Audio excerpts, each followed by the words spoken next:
Everybody's always asking what kind of loans we do here at Columbia Green Federal Credit Union. Let's tell them. Holiday, Consolidations, Quads, snowmobiles, boats, back to school, lawnmowers, campers, motorcycles, first-time auto buyers, weddings, trucks, heating oil, RVs, furniture, vet bills, dirt bikes, vacations, appliances, home improvements, pools, jet skis. home equity. anything at all. You want it? We got it. All right, welcome back to Hudson Valley 360's The Press Box, presented by Columbia Green Federal Credit Union. This week we have Todd Smith, who is a former Golden Gloves champion, a trainer of both amateur and professional boxers, and more or less a Hudson, overall, you've been here a while. Yeah, a real legend. Legend. Mr. Modesty over here. I mean, first of all, Todd and I go way back. Good friends for a long time, and so happy to have him here because I kind of figured it would be a little hard to get Todd in because he's a very, very modest fella. Not the kind of guy that likes to talk about himself, but really, really great to have you here, Todd. Pleasure to be here. Pleasure to be here. Now, I know Hudson's newly elected officials were sworn in this past Monday. Mayor Rick Rector has been in contact with you behind the scenes for the last couple of weeks leading up to the inauguration, talking about some things that's going to go on within the city of Hudson, and you're a big part of it. You want to touch on that a little bit? Yeah, actually, we've been meeting, him and I have been meeting probably like 3 months now. Sure. It's been longer than a couple of weeks. We've been meeting, having breakfast with each other, getting to know each other. We have, I think we had about five meetings with each other. Sure. Breakfast, dates, whatever you want to call it. And he's big. He's really big on youth. So that's really good. I know you are too. He sorted me out. And we clicked right away. He believes in me. I believe in him. A lot of things he, brought to my attention about Sure. asking me how that he needs me in this administration in some form or fashion. So right now things are still pretty much in the opening. We're still discussing a lot of things. Sure. But I see myself playing a major role in this administration as far as with youth. Right. Now, boxing is a big part of your life. I mean, does this involve the boxing ring and things along those lines? Well, him and I had discussion, that he wants the boxing program to be back into the city of Hudson. That's where we actually started at the Boys and Girls Club in 2005. But everything's still in the air right now. I just want him to settle into what he's doing. Get familiar and get comfortable running the city. It's a big city. I mean, it's not big, but it's a lot of stuff involved. We're taking over. So, Would you like to see something like what goes on in Albany, where they have a big community support, and they have a spot for the guys, and they, Jarek, I think, runs up there. He's kind of given the free reign of what he wants to do with his boxing program, and the city backs him up on it. And that was like always been my thing. Jarek is a good friend of mine. Albany County program is at one time it was the only one in the country that was ran that way. It was funded by the Department of Justice, the Albany County DAs, and the County of Albany. And as a result, they've had 20-something national champions. And now that I spoke to a couple of friends who have kids up there who go to school up there in charter schools and stuff, they go to that gym as part of their schooling. So so it touches and reaches everything. I think it's so important that it can stop a lot of kids from getting in trouble. Sure. Like if the courts and DA's office and everything's involved, that's what Albany program is based on. If you get in small trouble, we'll send you there to get your life together, straighten out, and it's been very helpful in that community. It's a great model to follow too for something. It's a great model like the to follow. programs you talk about here in Hudson. No question about it. Now, tell us a little bit about your boxing background. I mean, what got you into the sport? What got you really interested in not only climbing between the ropes as a competitor, but then later on moving into the training aspect of it? Being a boxer, I think growing up, all kids want to be rough and tumble. You're no exception to that. Yeah, all kids like rough and tumble. That's what, and we grew up down in the high rise. Absolutely. And the older guys used to put gloves on everybody, and we used to fight with each other. And I excelled at it. I was good at it. So you sure did. It was the boys club at the time, just the boys club, and they had a boxing gym there upstairs up in the third floor, and Joe Moskaluk was the trainer at the time. And so a few of us used to box, and then the Boys and Girls Club, the Boys Club had tournaments. Well, not tournaments, like they set it up where all the, we're all fighting against our friends and stuff. And every once a week they put the gym mats out in the gym, and it was the competitions. And I started beating guys who can beat me in a fight, And then it was awesome that I just took to it, and from there I went on to, I was taught by Freddie Schieber, who's Custom Model's best friend. You know, and we were on Warren Street at once, and then we moved out to Sleepy Hollow Boxing Club out in Valatia, and all of us went out there and just started winning. I didn't really train, like people always say that you never train. You know, when it was time for a fight, I just show up. You know, and it was crazy. You know, and I really never put my heart into it, but because I did everything: football, baseball, basketball, track, swimming. I was, I excelled in everything. So that was my training, So Sure. I just, my first Golden Glove title, it was in Schenectady, Center City, in Schenectady, and I won a unanimous decision, and I think it was like 16, 17, and I was like, it was celebrated. It was in the Times Union. It was in Register and in the school, walking through school and everybody noticed you, and it was a good feeling, Yeah, absolutely. You earned it. 24-0, Undefeated. 17 knockouts. knockouts. What made you step away from it at that point? Because again, you're 24-0, 17 knockouts. I mean, you're thinking, hey, the future's mine in this sport. I mean, what made you say that's enough, and I'm going to go in another direction? I never even thought about it. It's just in 83, 82. Right. Oh, that's what I was supposed to graduate. In 81. That I got kicked out of school because I never went to classes, and that was so stupid of me. I used to just skip classes all the time. We all make mistakes, that. And they every year, like around March, April, they kick us out. The ones who never, they say, get enough of you, So I ended up going to Job Corps. Sure. I went to Medina, New York, Air Corps in Buffalo, up by Buffalo. Sure. And I was up there from 83 to 85. Actually, in 83, I went up. And I was up there for like 10 months, completed, got my GED, and you got to be there for 90 days. The testing, they let me go in 88 days. I passed it. And so the summer I came back to Hudson, and I was like, man, because I had so much fun up there, and it was 10 months. Right. So I called them back up, and they said, come on back, Smurf. That was my name. Smurf. So Okay. I went back up, and ended up staying another year. And, by that time, I just, I was like 20 then, and I just, just never thought about it. And so, we used to, growing up, it's still down in the high rise. We still all put gloves on and, mess with each other. Sure.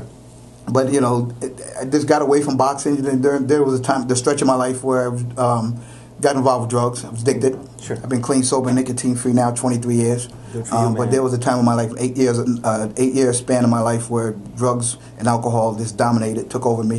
Hey, man, you made And, that journey. I made you a made change. it through. But I think in 2005, we were at the Boys and Girls Club. I was the program director there, pretty much running the place. And Carlos Santos, Custom Model's first Golden Glove champion, came to me. Him and I were always good friends. And he said, let's start a boxing program. I was like, huh? So 12 years later, it's still going, My man Carlos. And that was, just watching kids grow and develop. I think that's so important. Like I get to see a part where nobody else sees. People see, they think boxing is rough and rugged. It's so much more. It's not rough and rugged. So much it's not mental. violent. Especially USA boxing now, it's safer than normal sports. When you look at the list of especially USA boxing, you get touched, they're going to stop. It's the worst I've seen in 12 years is a bloody nose. Right.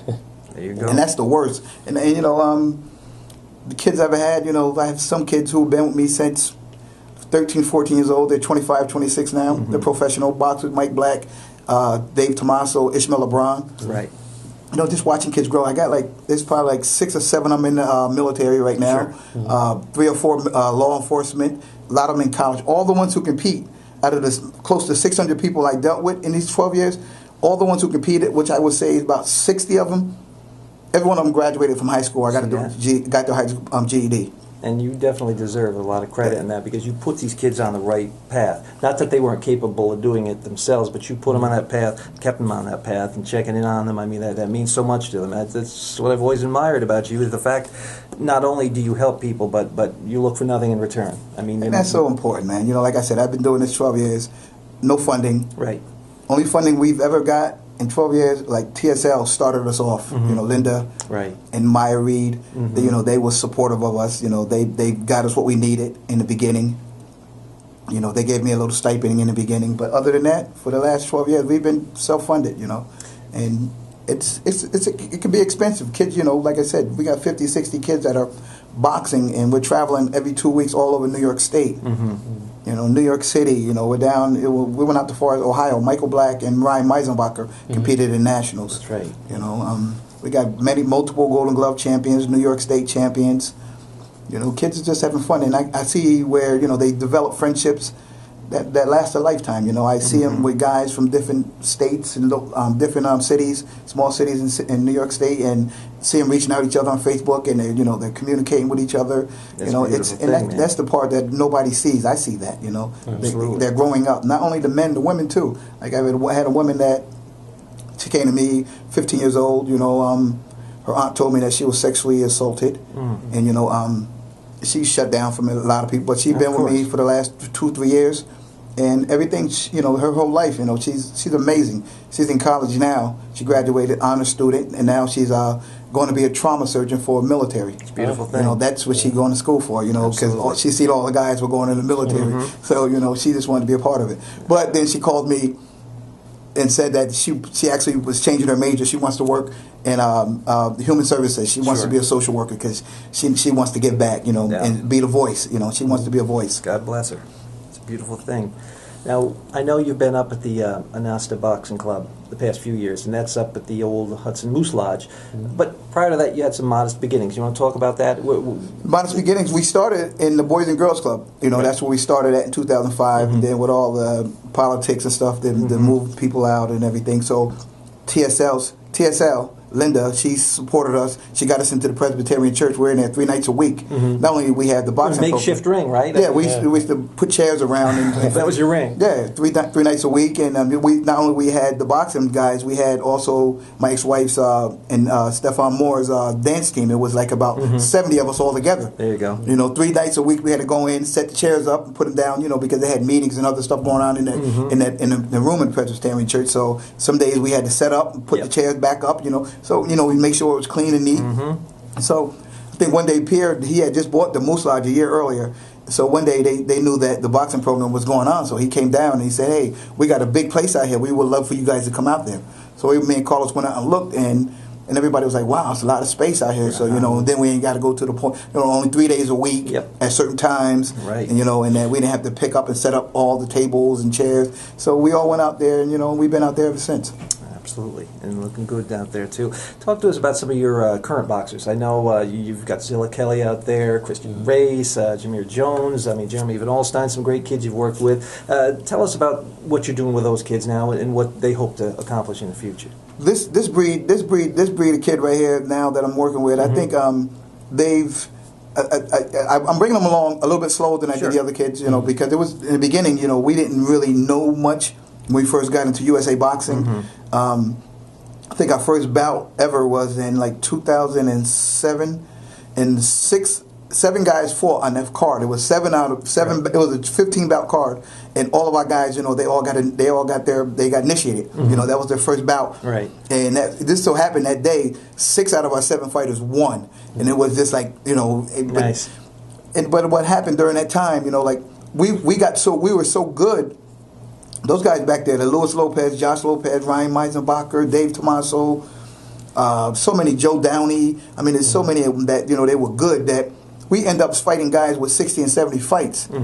Because, our guys, they wanted to fight. They didn't care. We weren't supposed to, but, as far as USA Boxing rules, we let them fight. Like Ryan Meisenbacher at one time with 7 fights, he fought the number 2 kid in the country, and he won. Yeah. Nice. And Ishmael LeBron in his 6th bout in the New York State championships for Will Madera, who was 1 fight away in 2008 from making an Olympic team. Right. Yeah. Ishmael beat him. We fought those guys. Ishmael fought Abraham Nova, who's right now is undefeated professionally. Actually, he was on USA Olympic.